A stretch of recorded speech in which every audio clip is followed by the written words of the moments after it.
Yo, what's up everybody? Welcome back to Damien Reads Comics. Today we are continuing on with the Sandman by Neil Gaiman. Today we're looking at the Sandman Omnibus Volume 2. Omnibus edition, obviously, like I said, hardcover. This is published by DC Comics. And it does have beautiful, beautiful sewn binding. If I'm not mistaken... Give me a sec, there we go. This does have 1,034 pages, and it does collect issues not one. It collects Vertigo Preview number 1, and then it collects, there we go, Vertigo Winter's Edge number 1, Vertigo's Winter Edge number 3, and then it does collect Sandman issues 38 through 75, and then it does collect Vertigo Jam number 1. And I believe the last Sandman story from Dust covers to collected Sandman covers, well, it actually does give you the Sandman covers at the end. Awesome. And I do want to say it's written by Neil Gaiman, illustrated by a whole bunch of people. But more importantly, the ones that they always kind of credit is Kent Williams, Duncan Eagleson, yeah, and colors by Daniel Vazzo, Laverne Kindersky, Charlene von Volkenberg, and John J. Muth. Wow, I'm sorry if I butchered any of those names. Letter by Todd Klein and Kevin Nolan. Cover art by Dave McLean. There we go. So yeah, this was a huge, amazing book. Now, while I enjoyed the first book very much, this one kind of was a slow burn for me. What I mean by that is when you kind of transition from the first omnibus to the second omnibus, you kind of start reading some tales, like I said, the Vertigo 1, Winter Edge, and things like that. And you're like, what the heck am I reading, right? And so there's some stories in here that you're just kind of like, what the heck is happening here? Why am I reading this? It does kind of tie in a little bit, you know, towards the end, but more often than not, I'm kind of thinking to myself, what could they have done without this? But then if they done without this, that little tie-in, you know, wouldn't have happened. So maybe there is, relative to some story points, to kind of make you think and be like, well, so for example, there's a story of in the first book of Nada. You kind of think to yourself, what was the relevance of her story, you know? And then you kind of read onto it and you're like, okay. But then if they took out this, then they couldn't have done this. Then they couldn't explain that. So it makes sense. This kind of was kind of a slow burn for me at first. You kind of start in like the first, I don't know, maybe this, I'm just going to kind of flip through it, like this much of the book. And you're like, what the heck is going on? Actually, I'll be honest with you. Here we go. At about right here, a little bit more. At about right here is all like short stories and like little, Sandman stories. And you're just like, what the heck does this have anything to do with it? And then you get a story arc, roughly about here, this much, which is almost halfway through the book. And this it's a very, very interesting story arc. And then you get another story arc, which this one to me kind of played no purpose, but for like one or two reasons only. This is the one where I had a hard time, and it was a lengthy one, a very lengthy one, and I just had no, what's the word I'm looking, I didn't understand why they did it all. Like, it made sense why they introduced where they introduced it, but everything that it told in it, it kind of didn't really make sense to me why they did it, if that makes sense. And then after that, you get introduced to another story arc, which kind of ends the rest of the story. And then there's the last story arc. So overall, there's about 3 big story arcs that happen in this book. I'll talk about them a little bit when I start, flipping through it. But I'm not going to talk about the short stories. I'm just going to kind of talk about the story arcs. And hopefully I can hold off on the main plot at the end and what happens at the end. So let's go ahead and crack this open and go through the pages and see what you guys think. Alrighty, guys. So here it is.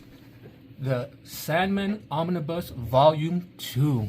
I really love this, actually, the cover of it. It's like leather, It's just such an amazing book. I kind of, at the end, I'm going to tell you what I'm going to do with it, but I don't know. Anyway, so yes, like I said, this is Sandman Volume 2 Omnibus by Neil Gaiman, and then it tells you all these people right here that, that's I guess you can say illustrated by, which you need to take into account, because from the first book to this one, and you start seeing all the art, you're like, what the heck is happening here?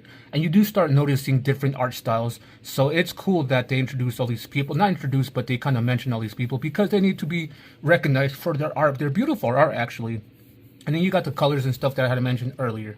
So then it gives you the table of contents. That's what I really love about Omnibus is they give you a table of contents. They give you the page number. Some omnibuses don't actually give you like an actual page. Like, for example, right here, you don't even know what page you're at. So you're kind of like, what the heck?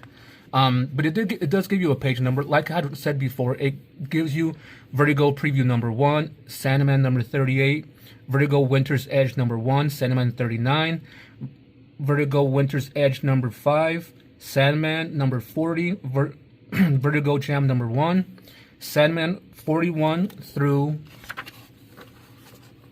75, and then it does give the last dust covers, collected Sandman covers from 1889 to 1996, and then some biographies. So, like I said, this story of Sandman is a little bit. I enjoyed it, but it was a slow burn for me, and kind of towards the end, I was kind of over it already. It's a good story. I really enjoyed it. The story arc of Morpheus, the Sandman, his brothers and sister, the Endless, other characters, because you do see reoccurring characters that come, and you're kind of like, why? Like this story is just a small one, and at the end when you're done reading it, you're kind of like, why? Does it matter at all? And no, it really kind of doesn't, like, per se. It really doesn't make a difference. And then it goes to another story of this old guy telling a story to this chick, and you don't even know who they are, but he tells a story of somebody, and it kind of ends. But the story kind of does have a little bit of relevance to it. I will give it that, but not much. And after that, we do start getting. Well, we get another short story, which I was like, what the heck does this have to do with anything? And like I said, there's a lot of short stories in the beginning where Dream does come up from time to time, and not so much in some other stories. Like, it's just about random people. And so, I don't know, I kind of liked it. I kind of didn't like the first part of it. Like, right here, we get introduced to some people. I'm not going to give away who he is. But, I mean, you get some reoccurring characters, like you got Eve again from the first book. You got Abel. I think there's Cain right there. So there are short stories in a nutshell. They each tell kind of small tales, which I don't know. It was kind of a slow burn at first. This one was kind of I don't know if you really want to say she matters or not. This is one of them when I was reading through it, towards the end of it, I was like, what does she have to do with anything at first? And then, in the first book, and then throughout this book, you kind of see her from time to time, and you're still like, what the heck is her purpose? At the end of it, there was one single purpose, and you might call her the reason for the ending, why it happened the way it happened. But at the same time, you kind of reflect on it, and it's like, no, people made their own choices. So, I don't know. I like her character a lot, but in a nutshell, for me, she was the cause of what happened at the end. But anyway, so then you kind of flipping through this, I'm kind of grabbing a lot. Then you finally start an actual story arc, which, like I said, is a lot. Like, this is still the story arc, and I'm holding so many of it. And this story arc is Delirium. She wants to go on a quest to find her other brother. The Endless consists of Dream, Death, Delirium, Despair, Desire, Destiny. I keep saying there's 7, but there's actually one missing all the time, and this is the quest to find him. Does he come back? Do they get him to come back? His name is Destruction. I'm not going to give that spoiler away. You guys will have to check that out if you want, but that's the story arc of this one, where she kind of goes and asks Despair, Desire if they can go and help her find her brother, and they all don't want to, so she finally goes and asks Dream, and at first he doesn't want to, but because in the beginning of the book, or kind of in the beginning of this, you know that he's in a bad mood because he had a love interest and left, and it's actually kind of left vague as to who it was, and you don't find out who towards the end and who it was until the end. But that being said, that's what this story arc is about. Is she kind of teams up with Dream. Some things happen. She meets new people. They meet old people, so on and so forth. They eventually meet up with Destruction. Does he come back? Does he not? I'm not going to give that part away, but that's what this story arc is about. And I really enjoyed this story arc, actually, because it kind of had to do with all the Endless, which I really enjoyed. Don't get me wrong. I don't mind the small little stories on here and there, but if this is about Morpheus, why isn't it more focused on him, you know? So, yeah, that's what this story arc is about, and I'm kind of flipping through this a lot. I'm kind of trying to see if I don't spoil the end part, but, yeah, this goes on for a while. Like, yeah, it's still here. See, like, I'm already a third of the book in, and it's still going with their story arc. Still going. I don't want to give this part away. Right here, still going. There we go. It's actually until right here where it stops. This is where that story arc stops. And that's crazy, because once I finished it, I was like, Jesus Christ, I'm almost halfway through the book. And then you get a small little story here, which this one kind of was, I was like, what the heck? What does this have to do with anything? And when you read it, it really kind of makes you think, does it have to do with anything in the book? Maybe so. If you can find a deeper meaning to it, then it does. But I didn't really like that short story. It was kind of weird to me. And then you got another, actually no, this right here starts another story arc. And this story arc was really, really weird to me. Long story short, there's this guy, there's this female, they're driving in June or July or something like that. And it starts snowing, and he sees this kind of looking beast, and he crashes. He's alive, she's alive. He picks her up, takes her to a tavern. And that tavern's called the what is it? What do they call it? Like the End of the World Inn, End of World's Inn, and it's just this tavern where nobody can leave until the storm is over. And during this time, and I'm gonna say this right now. Give me a second.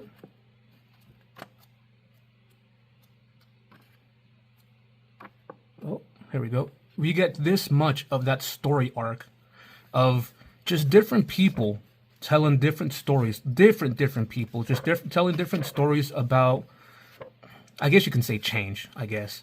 And eventually at the end, they see something happening in the sky. I don't want to give that away.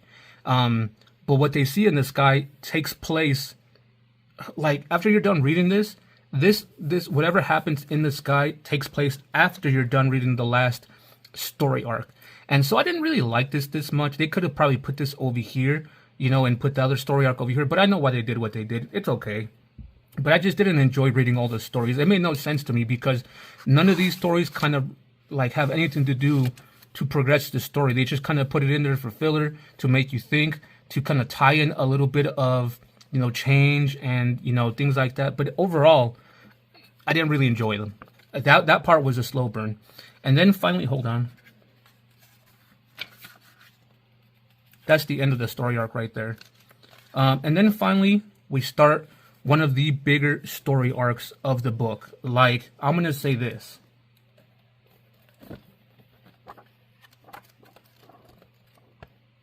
Right here, this is like, Jesus, like half a book, a quarter of the book of the story arc.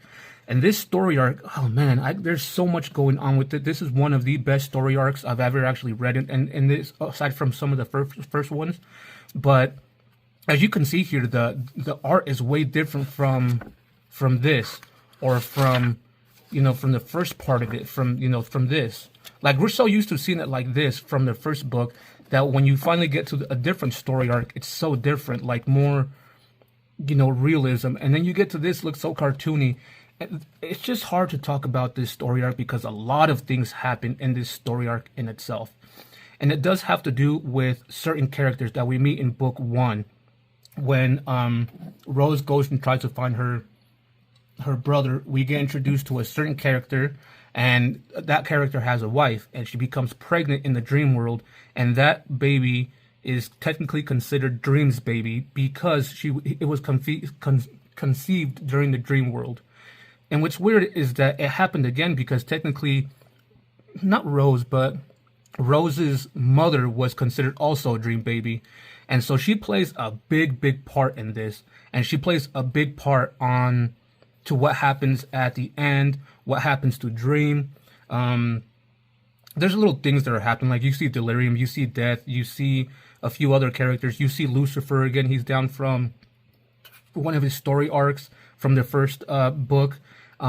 It kind of ties a lot of things in that you're kind of like, what the heck does this person have to do? Why did I get introduced to that person? Oh, that's this person. And so that's a lot of this, and I don't want to give it away. Actually, it kind of keeps going here. Hold on. Jesus.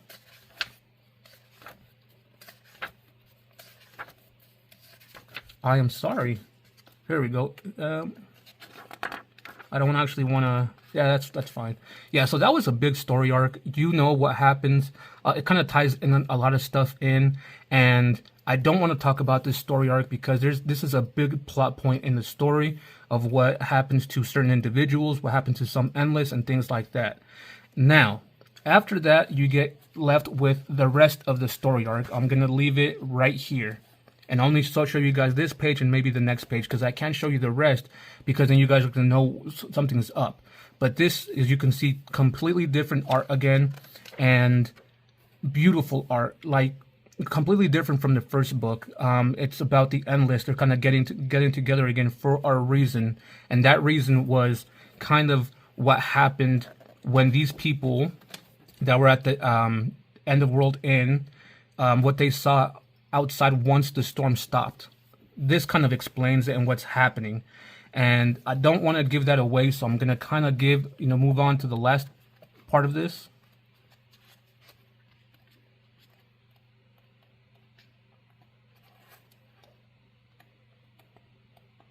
There we go. Oh, Jesus. Nope, that's it. So yeah, I don't want to talk about the last story arc, but there is that story arc ties into a lot of things, and then you get left with the biographies at the end by all the people that were in this book, not in the book, but that created this book. And so yeah, at first it's a slow burn. I really enjoyed the story arc. Here's a leaflet that it came with. I don't know why I keep it. Like I said, I really enjoyed the story arc in the beginning when Delirium and Dream go and seek their brother Destruction. That was so awesome to me. The one in the middle I didn't care for as much. It made sense why they showed it. It's just they could have done like without showing too much of it. Like they could have cut it down to like 1 or 2 issues in my opinion. And the last story arc, even though it was long, it kept me interested and I kept reading into it and I just couldn't put it down until I finished it. And then finally I just took another day to finish up the book, and it ended nicely in my say, but I don't know. I have mixed opinions on it, which I can't really talk about because then I would give spoilers. Let me just say I do like the way it ended, but I think they could have done it differently. So anyway, let's go ahead and move on to me reading it and let you guys know what I'm going to do with the book and go from there. Alrighty guys, so I hope you guys liked the kind of review of that, me flipping through the pages. Just to kind of recap on this was Neil Gaiman's The Sandman Omnibus Volume 2, hardcover obviously, published by DC Comics, and it does have beautiful sewn binding on it. What do I give this book overall? Man, the slow burns were kind of hard to read through, but the story arcs in itself, I want to say only 2 of the 4, because I guess you can call the last part of story arc 2, but it is kind of short. So it is 4 actually, which stories in between.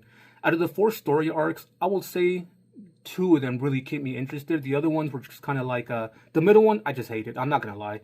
The last kind of wrapped everything up and kind of explained everything else. So okay, I get it. So overall, I really did enjoy this book.